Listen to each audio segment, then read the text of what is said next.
Hey, so before I started this video, I sat here for a good, I've been sitting here for like 10 minutes, just trying to figure out how to start this and how to talk about it in a way that doesn't seem like I'm exploiting something that happened to me for any kind of gain. Like, I almost didn't make this video at all. I'm still debating whether I even want to put this out.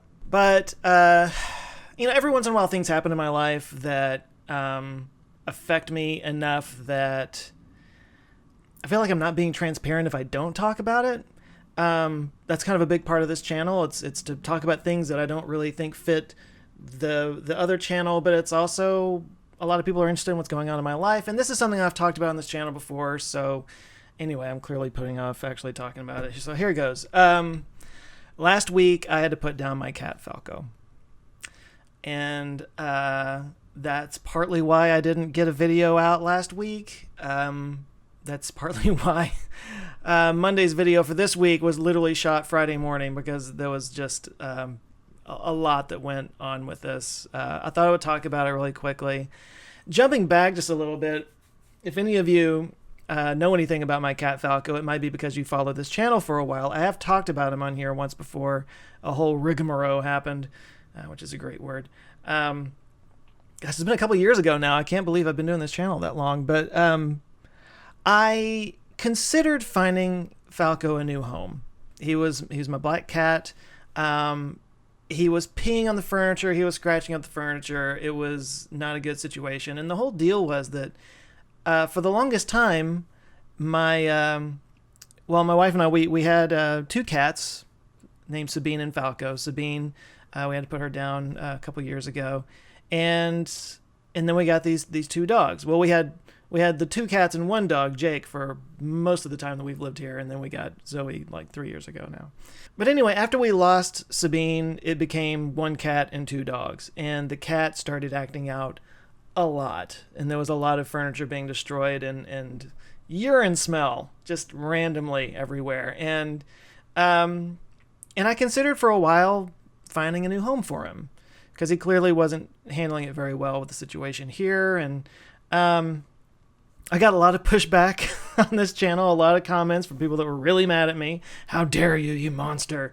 And I had to do a second video to follow up on it and be like, guys, I'm not talking about setting him on fire and dragging him behind my car. I'm just talking about finding him a home where he might be happier, you know? And it was like, I was looking at possibly, friends or family, people that I trusted, people that I see often, where I could go, see him and stuff like that. I love that cat. I didn't want to get rid of him, which is probably why I managed to never get rid of him. Just for one reason or another, every time I considered it, I just couldn't bring myself to do it. So we hung on to him, and I got more cat furniture, cat trees. We covered all our furniture in multiple layers of waterproof stuff to deal with it, and eventually things did get better. Certainly better enough to the point that I didn't even think about getting rid of him anymore, but or finding a new home, rehoming him. That's a better way of putting it. But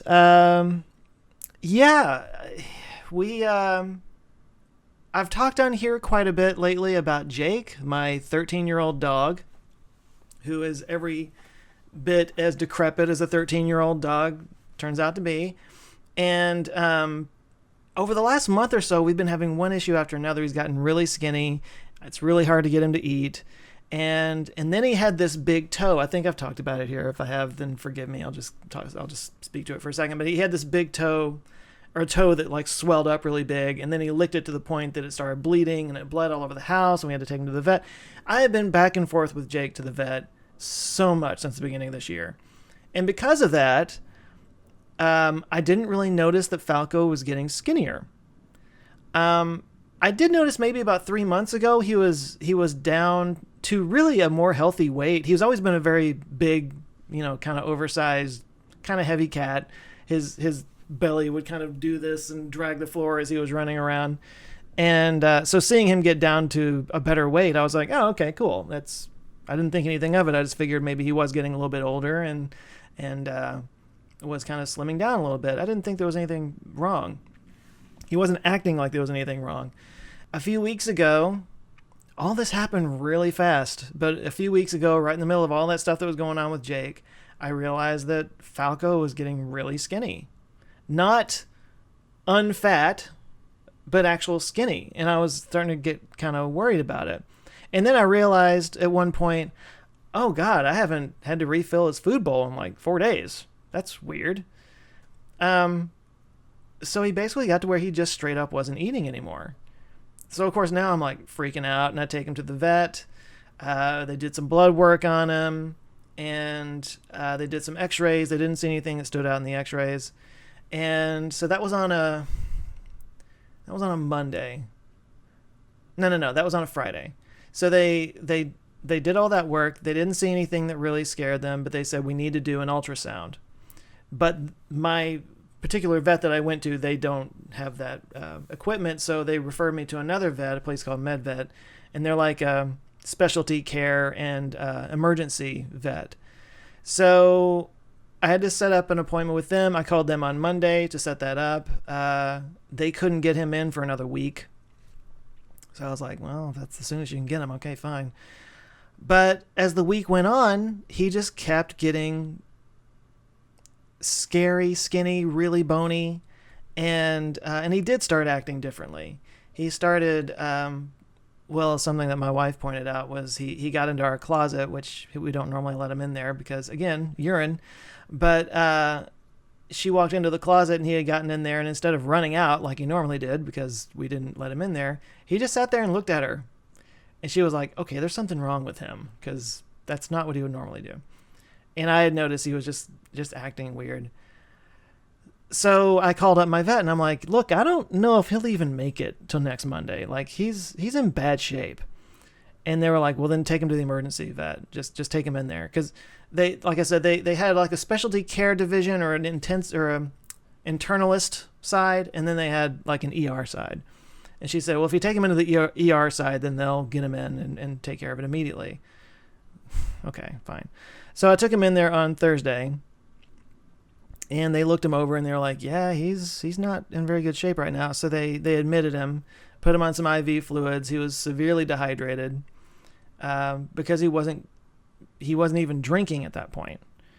So long story short, he wound up staying there for an entire week. He wound up staying at the ER, the cat ER, for a whole week. And they couldn't get him to eat.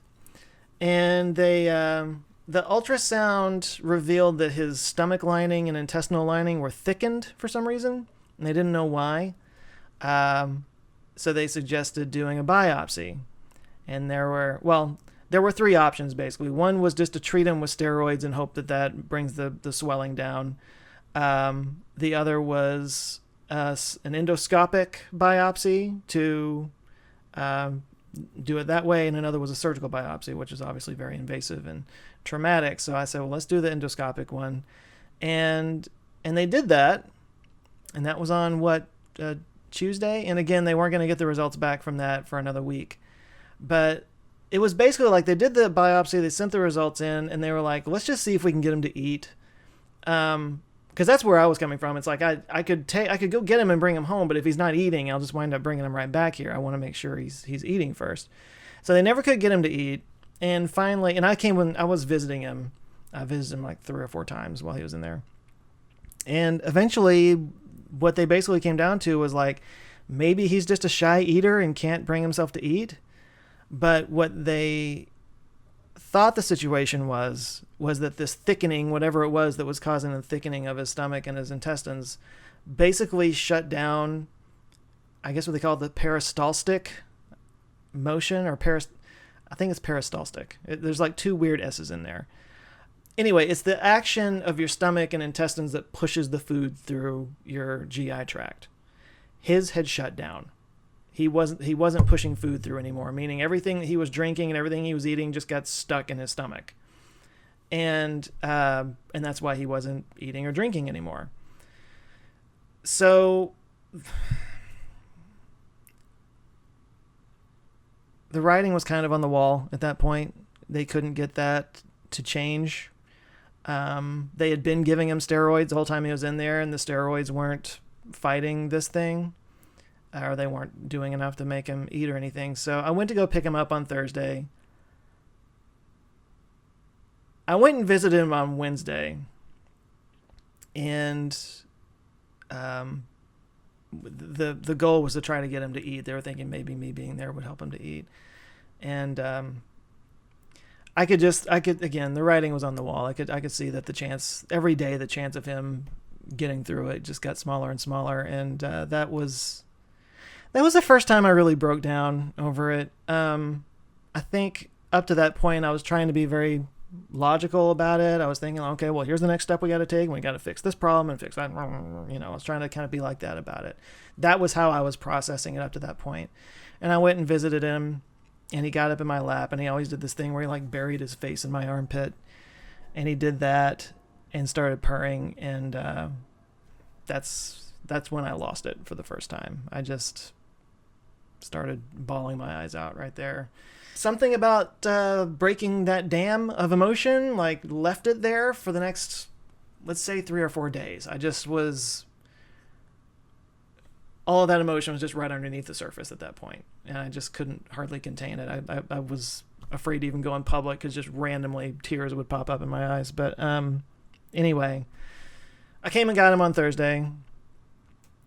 This was not this last Thursday, but the Thursday before that. It's been a little bit, but I picked him up and I brought him home, and I had already called the vet to just expect that I was going to need to put him down. And I scheduled a time for Saturday to do that. But I got him home on Thursday night, again, hoping for a miracle, maybe being home in a comfortable place, he'll start eating again. But as soon as I got him out of the crate, I realized he was in just way worse shape than I thought he was. He was in terrible shape. He ran up here into this room, and there's a chair over there in the corner, and he just kind of like got behind that chair and just did not move at all after he got home. And when I tried to pick him up and like maybe put him in my lap or something, he immediately jumped back out. And I realized it was because his belly was distended. His stomach was swollen. You know, this motion, this peristaltic motion or whatever, had shut down, and nothing was going through his stomach, but his stomach was still creating, you know, gastric juices like it normally does. So it was just, I know this is gross. Maybe you didn't ask to know this, but this was the situation. He was just constantly like choking down whatever was back there.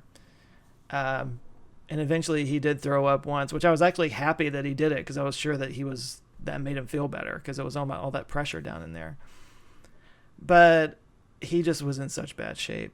I just was like, I can't prolong this. And and I did get some food just in case, but he didn't eat it. I got some tuna, which normally he just devoured. He wouldn't touch it. So, yeah, I just, I took him in the next day. Instead of waiting till Saturday, I took him in Friday morning, and we had him put down. And, yeah, that sucks. I don't know if you've ever had to put down an animal before.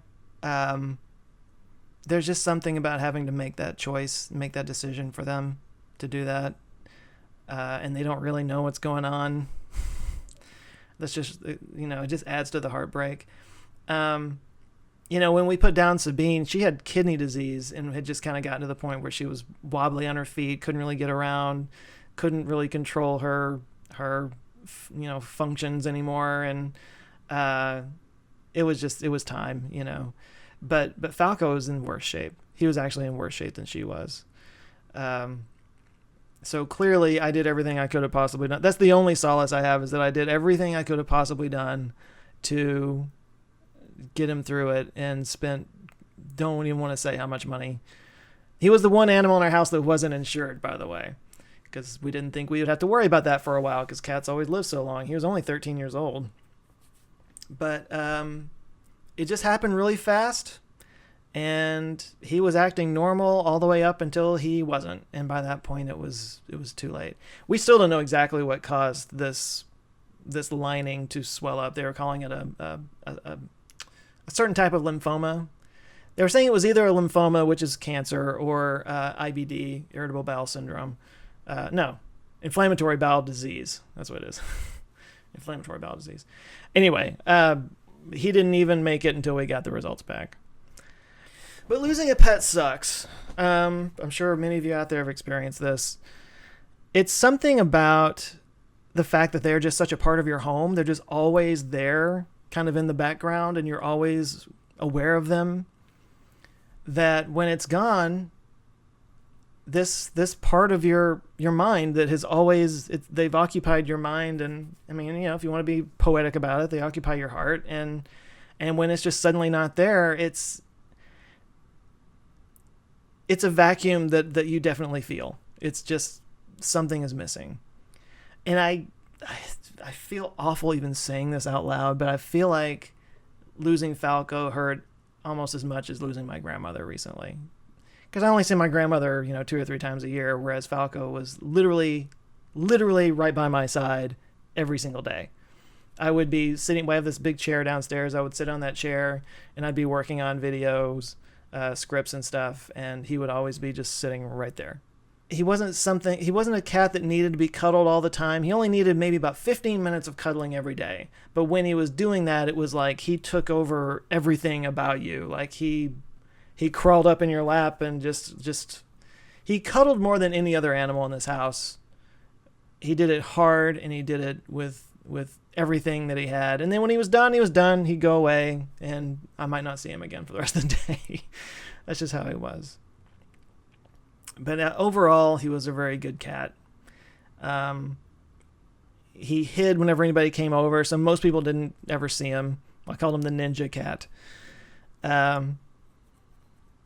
But he was there for me.